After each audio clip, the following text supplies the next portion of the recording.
I veneti in Romania, se oggi vanno lì per delocalizzare, ieri partivano come operai in cerca di fortuna. Continua il progetto del Centro Internazionale di Studi Veneti, che ha già pubblicato 2 ricerche sulla presenza veneta in Sudafrica e negli Stati Uniti, e oggi presenta il terzo lavoro finanziato dalla regione e dedicato all'emigrazione veneta nell'area danubiano-balcanica. Lavoravano dalla primavera fino all'autunno e poi tornavano. Questo tipo di emigrazione stagionale è durata per alcuni decenni e poi verso la fine del secolo cominciano a formarsi i primi nuclei stabili, nel senso che questi erano tutti lavoratori specializzati e hanno contribuito in maniera decisiva alle infrastrutture. Ponti, porti, ferrovie e caserme, gli operai della carne e del bellunese furono fondamentali per lo sviluppo della Romania, almeno fino al 1948, quando il paese entrò a far parte dell'Unione Sovietica.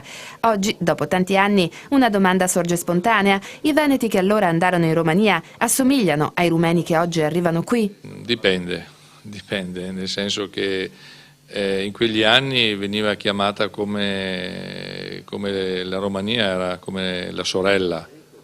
C'è una comunanza della lingua, ci sono lì anche però delle etnie, dei gruppi di minoranza che sono quelli che hanno provocato maggiori problemi anche non solo in Italia ma anche in altri paesi europei. Però il popolo romeno, la tradizione e la cultura romena è una tradizione molto simile alla nostra. Non hanno mai creato nessun tipo di problema di tipo di infrazione criminale, cioè di tipo criminale, sono stati comportati molto bene.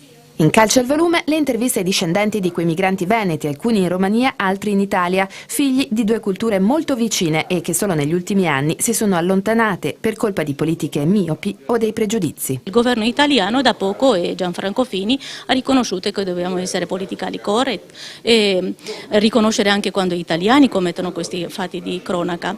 Invece dalla parte romena ci sono dei toni un po' più alzati che devono essere moderati in tempo, in quale gli italiani sono addirittura nominati come xenofobi.